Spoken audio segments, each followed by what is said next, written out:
Assalamu alaikum, welcome to my channel and another new vlog. আমার শ্রীমঙ্গলের ব্লগের আজকে লাস্ট ব্লগ। তো আমরা শ্রীমঙ্গলে 2 দিন ছিলাম, তো আজকে হচ্ছে আমরা ঢাকায় ব্যাক করব। তো সেই ব্লগটা আজকে আমি আপনাদের সাথে শেয়ার করব। গত ব্লগে দেখতে পেয়েছেন আমরা হচ্ছে সকালে নাস্তা করে চলে এসেছি রুমে, আর রুমে এসেই হচ্ছে বাইরের ভিউটা কিছুক্ষণ দাঁড়িয়ে এনজয় করেছি। আর এর মধ্যে বাচ্চারা রেডি হয়ে গিয়েছে, ওরা হচ্ছে এখন সুইমিং পুলে যাবে। তো ওদেরকে নিয়ে একসাথে নিচে যাচ্ছি। তো মানহা আমাদের সাথে যাচ্ছে, তো সবাই মিলে আমরা যাচ্ছি। তবে সুইমিং পুলে নামার আগে আমরা এই পাশের বিল্ডিংটাকে একটু এক্সপ্লোর করব, এখানে কি কি আছে সেটা দেখার জন্য। তো আমরা এখানে চলে এসেছি। এই বিল্ডিংটা মূলত ওদের অ্যাক্টিভিটিস বিভিন্ন রকম রয়েছে। তো এর মধ্যে হচ্ছে প্রথম এটা হচ্ছে লন্ড্রি রুম, কেউ চাইলে এখান থেকে লন্ড্রি করিয়ে নিতে পারবে। এখানে জিম আছে, স্পা আছে, কনফারেন্স রুম আছে। এছাড়াও যারা সুইমিং পুলে গোসল করে তাদের জন্য হচ্ছে এখানে চেঞ্জিং রুমও আছে। তো সব মিলিয়ে এই জায়গাটা কিন্তু বিশাল বড় একটা জায়গার উপরে এই বিল্ডিংটা। এই যে এই জায়গাটা হচ্ছে চেঞ্জিং রুম, কেউ চাইলে এখানে কাপড় রেখে যেতে পারে এবং সুইম শেষে হচ্ছে এসে এখান থেকে চেঞ্জ করে যেতে পারে। এতে করে ওদের হোটেল যে লবি আছে সেটা একদম নিট অ্যান্ড ক্লিন থাকে। তো এখান থেকে হচ্ছে আমরা এবার উপরের দিকে একটু যাই, উপরে কি আছে সেটা দেখার জন্য। এই তো কনফারেন্স রুম পেয়ে গেলাম। তো এগুলো হচ্ছে লক করা, যদি কেউ বুক করে আসে সেক্ষেত্রে এই কনফারেন্স রুমগুলো তাদের জন্য খুলে দেওয়া হয়। আর সিটিং অ্যারেঞ্জমেন্টটা ওরা সেভাবে করে দেয়। এখানে দেখতে পাচ্ছেন এক্সট্রা টেবিল চেয়ার এগুলো রয়েছে, যে যেভাবে বলে আসলে ওরা ওইভাবে করেই ওদেরকে সেট করে দেয়। এরপর 3 তলায় গেলাম, এখানে স্পা রুম আছে। এখানেও হচ্ছে আগে থেকে বুকিং দিলে ওরা হচ্ছে স্পা করার ব্যবস্থা করে দেয়। এখানে হচ্ছে জিমনেশিয়াম। তো এখানে আমার বাচ্চারা সবাই ঢুকে গেল। তো ওরা জিমের সরঞ্জাম যেগুলো আছে সেগুলো ব্যবহার করা শুরু করলো। তো সেগুলো দিয়ে আসলে ওরা জিম করে দেখছিল কেমন লাগে। তো এখানে প্রত্যেকটা মেশিনই লাইন দেওয়া আছে, কেউ চাইলে এখানে যে যার মতো করে জিম করে নিতে পারবে। তো সেই সুযোগে আমিও একটু সাইক্লিং করে নিলাম জিমে এসে। যেহেতু খাওয়া দাওয়া করে এসেছি তাই এটা আসলে ফান হিসেবে নিচ্ছিলাম, জাস্ট একটুখানি এখানে সাইক্লিং করে তারপর আবার এখান থেকে চলে আসলাম নিচে। নিচে আসার পরে বাচ্চারা হচ্ছে আবার সুইম করার জন্য বলছিল। তো আমি বললাম যে এখন না, এই জায়গাটা একটু এক্সপ্লোর করে আসি। এই সাইডটাও কিন্তু বিশাল বড় একটা জায়গা। তো এখান থেকে হচ্ছে আমরা আশেপাশে যা আছে সব কিছু একটু এক্সপ্লোর করার চেষ্টা করলাম। যেহেতু আমরা এসেছি 2 দিনের জন্য, আমরা আসলে বাহিরেই কাটিয়েছি, আমরা এই জায়গাগুলোতে আসিনি। তো চিন্তা করলাম যেহেতু হাতে কিছুটা টাইম আছে আমরা এখানে একটু ঘুরে দেখি। এখানে উপরে আসার পরে দেখলাম এখানে একটা জায়গা আছে যেটা ড্রিঙ্কস বার, যেখানে হচ্ছে সন্ধ্যার পরে ওপেন করা হয় দোকানটা। আর এখন সকালের দিকে আসলে বন্ধ আছে। আর এই জায়গাটা একটা ওপেন স্পেস, যেটা কিনা ছাদ। এখানে চাইলে কেউ হচ্ছে বসে এখানে এনজয় করতে পারে। বিশেষ করে সন্ধ্যার দিকে এখানে চেয়ার টেবিল দেওয়া হয় যদি কেউ চায়। তো এখানের আশেপাশের যে ভিউ সেটাও আপনাদের সাথে শেয়ার করি। এখানে কিন্তু খুবই সুন্দর। আর এই জায়গাগুলোতে আসলে রিসোর্ট হোটেল হওয়াতে এই জায়গাগুলো এখন খুবই উন্নত হয়ে গিয়েছে। আগে কিন্তু পুরাই একদম গ্রাম অঞ্চল ছিল এই জায়গাগুলো, কিন্তু এখন একেবারেই চেঞ্জ হয়ে গিয়েছে। তো এই যে আমাদের হোটেলটাও দেখিয়ে দিলাম এই সাইডটা। তো এখন এই সাইড থেকে আমরা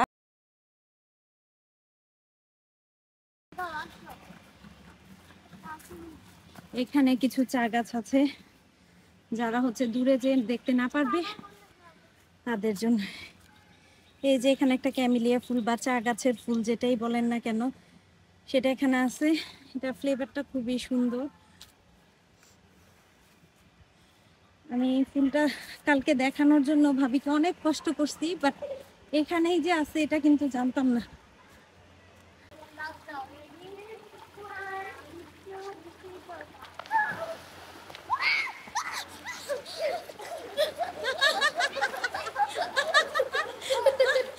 ঠান্ডা পানি, অনেক ঠান্ডা, অনেক ঠান্ডা। একটু আস্তে আস্তে নামলে ভালো নাকি?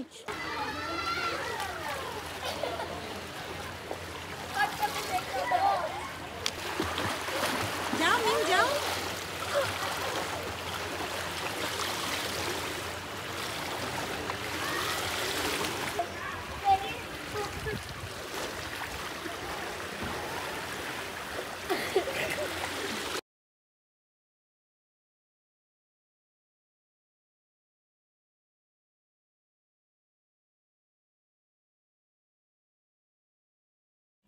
জাকুজিতে যেহেতু গরম পানি ছিল ওরা খুব এনজয় করছিল। আর এই দিকে হচ্ছে বুড়িকে মোবাইল দিয়ে ঠান্ডা রাখা হচ্ছে, কারণ হচ্ছে ওর পানিতে অ্যালার্জি হয়ে গিয়েছে, যেহেতু পানিতে প্রচুর পরিমাণ ক্লোরিন দেয়া থাকে, তো সেটা ওর চোখে মুখে অ্যালার্জি সৃষ্টি করেছে, একদম চোখ মুখ ফুলে গিয়েছে। ও পানিতে নামার জন্য অস্থির হয়ে আছে, বাট অনেক কষ্টে ওরে হচ্ছে এখানে আটকে রাখা হয়েছে। এখানে মাত্র একটা সূর্যমুখী ফুল, যেটা দেখতে খুবই সুন্দর লাগছে, আর সূর্যের দিকেই তো সবসময় সূর্যমুখী মুখ করে থাকে। আর এইদিকে হচ্ছে আমাদের গুলো সাঁতার কাটছে। এরপরও হচ্ছে ওরা অনেক সময় এখানে সাঁতার কেটেছে, আর ওরা হচ্ছে প্রতিযোগিতার মতো করছিল। এখানে হচ্ছে মানহা আর আমার মেয়ে মিম হচ্ছে গিয়ে সাঁতার কেটেছে, যখন একদম গভীর পুলে গিয়েছিল। সেখান থেকে ফেরত আসার সময় আমার মেয়ে হচ্ছে ব্যালেন্স হারিয়ে প্রায় ডুবেই যাচ্ছিল। আমি আর ভাবি গল্প করছিলাম, ভাবির চোখে যখন সেটা পড়েছিল, ভাবি 1 সেকেন্ডের জন্য দেরি করেনি, সে লাফ দিয়ে ওকে বাঁচিয়েছে। অর্থাৎ ও ডুবেই যাচ্ছিল, ভাবি যদি খেয়াল না করতো ও পানি খেয়ে সেখানে ডুবেই যাচ্ছিল। তো আসলে এই জিনিসটা খুবই আমার কষ্ট লেগেছে। আমরা মানে চিন্তা করতে পারিনি যে ওর আসলে এরকম হবে, যেহেতু ও সাঁতার ট্রেনিং নিচ্ছিল, তো ওর আসলে পুরোপুরি হয়ে ওঠেনি, তাই ওর এই অবস্থা। তো সব মিলে এরপর উপরে চলে এসেছি, এসে আমরা হচ্ছে শাওয়ার নিয়ে রেডি টেডি হয়ে রুম আবার চেক করে নিচ্ছিলাম, যাতে কোনো কিছু রেখে না আসি, মিসিং না হয়। আর লাস্টের বারের মতো এই সুন্দর ভিউটা একটু দেখে নিচ্ছি। তো সব মিলিয়ে হচ্ছে এখন রুম থেকে আমরা বের হয়ে যাচ্ছি, যেহেতু আমরা একদম পুরোপুরি রেডি। আর এই হোটেলগুলোতে 12টার মধ্যেই চেক আউট করতে হয়, আর চেক ইনের টাইম হচ্ছে 2টা, অর্থাৎ এই 2 ঘন্টা ওরা রুম ক্লিন করে নেয়। তো আমরা হচ্ছে একদম রেডি হয়ে তারপর ব্যাগপত্র নিয়ে নিচে নেমে যাচ্ছি।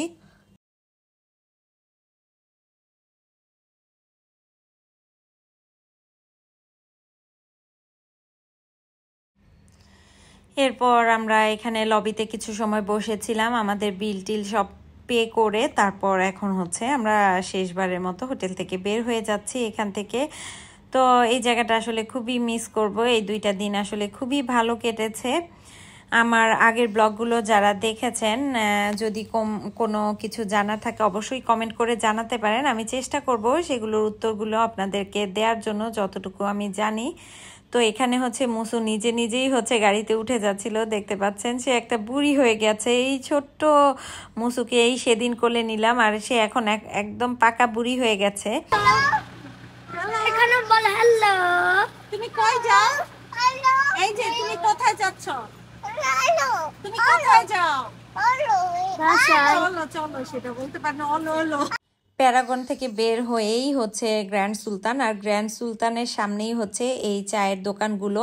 এখানে আপনারা বিভিন্ন মানের চা পেয়ে যাবেন। তো আমাদের যিনি ড্রাইভার ছিলেন, তো উনি আমাদেরকে এই দোকানটা সাজেস্ট করেছিল, সাকিব টি স্টোর। তো ওনারা কিন্তু ফেসবুক পেজও আছে, আপনারা চাইলে সেখান থেকে নিতে পারেন। তো এখানে উনি বিভিন্ন ক্যাটাগরির চা আমাদেরকে দেখাচ্ছিল যে কোনটা কেমন হবে। তো এখানে হচ্ছে বিভিন্ন রেঞ্জের চা পাতা রয়েছে, তবে ভালো যে চা পাতাগুলো সেগুলোর গ্রানটাই আসলে অন্যরকম, আর হচ্ছে এগুলো কি বলে প্রাইসটাও একটু বেশি।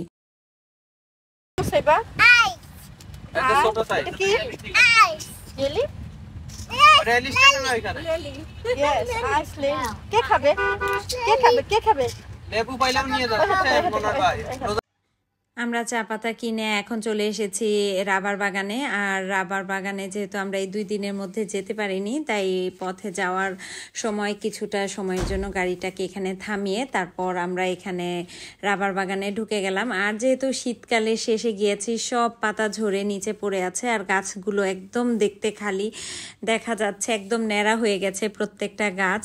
আর এই যে সেই রাবার নেয়ার প্রসেস,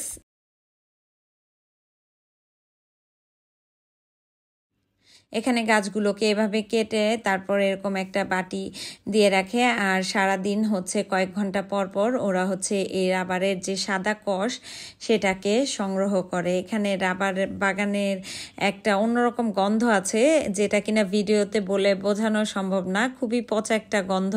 তো আমার হাজবেন্ড হচ্ছে একটা রাবার নিয়ে হচ্ছে সবার সাথে মজা করছিল। বলো বলো। অনেক সুন্দর গান। ফুলের রান্না হ্যাঁ অনেক সুন্দর সোনা এই ও একটু দেখতে চাই, ওর একটু দেখো না। ধরো ধরো মানে ধরো ধরো। আমাকে একটু করে দিবা এই নোহার এক জায়গায় দাও। যাও তোমার ম্যাচিং ড্রেস তো কিছু সময় এখানে থাকার পরে হচ্ছে আমরা এখান থেকে বের হয়ে তারপর আবারও গাড়িতে উঠে গিয়েছি, কারণ আমরা হচ্ছে সরাসরি এখন ঢাকার উদ্দেশ্যে রওনা দিব, তাই বেশি দেরি করতে চাচ্ছিলাম না। তো ওরা হচ্ছে আনারস নিতে চাইলো, সেজন্য হচ্ছে রেল স্টেশনের কাছে ওদের যে পাইকারি বাজার আছে সেখানে চলে গিয়েছে। তো এখান থেকে আনারস দামাদামি করে নিয়ে নিচ্ছে, যেহেতু এখানকার আনারস খুবই মজার, সেজন্য এখান থেকে আমরা কিছু আনারস নিয়ে যাচ্ছি বাসার জন্য, যাতে করে বাসায় যেয়ে খেতে পারি। তো এখানে ভাইয়ারা কিছু নিয়েছে, আমরা কিছু নিয়েছি আনারস। তো সব মিলিয়ে এখানে আমাদের যে গাড়ির পেছনে আসলে জায়গা কম, তো সেটাই এখানে ব্যাগপত্র নামিয়ে আমাদের যিনি ড্রাইভার ছিল পিছনের সিট যেহেতু খালি ছিল, তো সেখানে উনি সব কিছু সেট করে দিচ্ছিল। তারপর হচ্ছে আমরা আবার রওনা হয়ে গেলাম। তো এবার একদম পুরোপুরি গাড়িতে বসে রওনা দিয়েছি। তবে ভাইয়ার একটা আফসোস, এখান থেকে লেবু নিতে পারে নাই, কারণ এখানকার লেবু খুবই ভালো ছিল। আমরা যেটা এখানে খাবারের সাথে খেয়েছি, লেবুর ফ্লেভার এবং স্বাদ খুবই ভালো ছিল। তো উনি আসলে লেবু অনেক জায়গায় খুঁজছিল, মন মতো আসলে লেবু পাচ্ছিল না। তো আমরা এখান থেকে দেখতে দেখতে একটা স্টেশনে চলে এসেছি, যেখানে কিনা সূর্যাস্ত হচ্ছে অলরেডি দেখতে পাচ্ছেন। তো এখান থেকে সিএনজি গ্যাস নিয়ে নিচ্ছিল।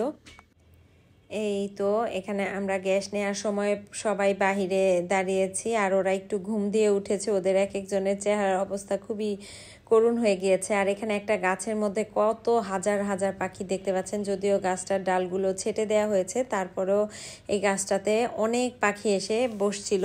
হয়তোবা ওরা রাতে এখানেই থাকে। তো অবশেষে আমরা হচ্ছে এখন গাড়িতে আবার উঠে যাচ্ছি। এরপর হচ্ছে আমরা একটা হোটেলে চলে এসেছি, যে হোটেলটার নাম হচ্ছে উজান ভাটি। যেহেতু আমরা দুপুরের দিকেই বের হয়েছি, তো আমরা আসলে খাবার দাবার খাইনি। তো সন্ধ্যা হয়ে আসছে, বাচ্চারা যেহেতু ঘুমাচ্ছিল তাই ওদেরকে আর ডেকে তুলিনি। যতটুকু রাস্তায় আসা গেছে ওদেরকে নিয়ে চলে এসেছি। তো ওরা যখন সন্ধ্যার দিক, ওদেরও ক্ষুধা লেগেছে, ওদেরও ঘুম ভেঙেছে। তো সব মিলিয়ে আমরা এখন খাবার জন্যই মূলত এই হোটেলটাতে নেমেছি। তো এখানে হচ্ছে খাদির যে জিনিসপত্রগুলো সেগুলো, তো এখানে এক ধরনের কাঁথা দেখতে পেলাম। তো কাঁথাগুলো কিন্তু খুবই মোটা। তো সেটাই আমরা বলছিলাম, ভাবি আর আমি হাত দিয়ে ধরে ধরে দেখছিলাম প্রত্যেকটা প্রোডাক্ট। আর খাদি কাপড়গুলো একটু মোটা থাকে, যারা এগুলো ব্যবহার করে থাকেন তারা তো জানবেন। তো এখানে ঘুরে টুরে আমরা হচ্ছে হোটেলে চলে এসেছি, এসে খাবার দাবার অর্ডার করে হাত মুখ ধুয়ে তারপর এখানে বসেছি। তো এখানে ভাত নিয়েছি, প্রথমে সাথে নিয়েছি সবজি আর চিকেন এবং বিফ নিয়েছি, আর সাথে ছিল ডাল। তো মোটামুটি মজার ছিল খাবারগুলো, যেহেতু আমাদের প্রত্যেকের খুবই ক্ষুধা লেগেছে, সেটাই আমরা মজা করে খেয়েছি। এরপর গাড়ি করে একদম বাসায় চলে এসেছি। তো আজকের ব্লগটা আমি এতটুকুই রাখলাম, এই মেমোরিটুকু রেখে দেওয়ার জন্যই মূলত আমার এই ব্লগগুলো করা। তো আশা করি আপনাদের সবার কাছে ভালো লাগছে। যদি কিছু জানার থাকে অবশ্যই কমেন্ট করবেন। তো আজকে পর্যন্তই, আল্লাহ হাফেজ।